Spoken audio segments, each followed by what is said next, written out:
ఎలాగొస్తుందండి మనిషికి మనిషికి సమాధానం అంటే? ఎంత బాగా చెప్పాడు చూడండి. యెషయా గ్రంథం 52వ అధ్యాయం 7వ వచనం చూడండి. సువార్త ప్రకటించుచు సమాధానము చాటించుచు. సువార్తే సమాధానం అండి. ప్రభుని నమ్ముకోండి, ప్రభుని నమ్ముకోండి, మీ పాపాలు కడుక్కోండి, బాప్తిసం తీసుకోండి. మీరు ఎప్పుడైతే పాపాలు మానేస్తారో మీ పరలోకంలో తండ్రికి మీకు సమాధానం ఏర్పడుతుంది. మీ కుటుంబం బాగుంటది, మీ కుటుంబంలో గొడవలు ఉండవు, మీ కుటుంబంలో అశాంతి ఉండదు, మీ కుటుంబంలో పగలు ఉండవు. సువార్త ఎప్పుడైతే వెళుతుందో ఆటోమేటిక్ గా మనుషుల్లో మార్పు ఎప్పుడైతే వస్తుందో అదే వాళ్ళకి మనం ఇచ్చే సమాధానం. యేసుక్రీస్తుల వారు భూమి మీద ఉన్న మనుషులకు సమాధానం ఎలా ఇచ్చాడు చెప్పండి? ఏం చేసి ఇచ్చాడు? సువార్త ప్రకటించే కదండి, వాక్యం చెప్పే కదండి మనుషులందరినీ మార్చుకుంటూ వెళ్ళాడు. అంటే ఫైనల్ గా నేను చెప్పేది ఒకటే, సమాధానం ఎక్కడుందంటే సువార్తలోనే ఉంది. సమాధానం ఎక్కడుందంటే వాక్యంలోనే ఉంది. సమస్తానికి సమాధానం యేసుక్రీస్తు జననం అయితే ఆయన నోటి నుండి వచ్చిన మాటలు వాక్యమే మన ప్రతి ప్రశ్నకు సమాధానం. భార్యకి భర్తకి గొడవ పటం లేదు, వీరిద్దరికి వాక్యం సమాధానం ఇస్తుందా ఇవ్వదా? ఇస్తుంది. తండ్రికి పిల్లలకి గొడవ, వీళ్ళిద్దరికి వాక్యం సమాధానం ఇస్తుందా ఇవ్వదా? ఇస్తుంది.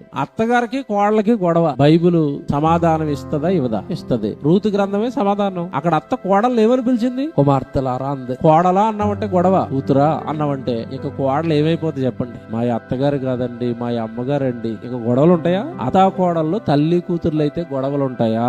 ఉండవు. చూసారా? ప్రతి దానికి మీరు లోపలికి వెళ్తుంటే సమాధానం ఏం కనపడుతుంది ఇప్పుడు మీకు? వాక్యం. భార్యకి భర్తకి గొడవ, వాక్యం చెప్పింది కదా, భార్యలారా మీ భర్తలకు మీరు లోబడి ఉండండి, భర్తలారా మీ భార్యలను ప్రేమించండి. ఎలా ప్రేమించాలి? నీ సొంత శరీరాన్ని నువ్వు ఎలాగైతే ప్రేమిస్తావో నీ భార్యను అలాగే ప్రేమించాలి. ఇప్పుడు చెప్పండి, వాళ్ళిద్దరి మధ్యలో గొడవ ఉంటుందా అది పాటిస్తే? అంటే భూమి మీద ఏ గొడవ వచ్చినా, ఏ సమస్య వచ్చినా వాక్యము ప్రతి దానికి ఏమిస్తుంది? సమాధానం.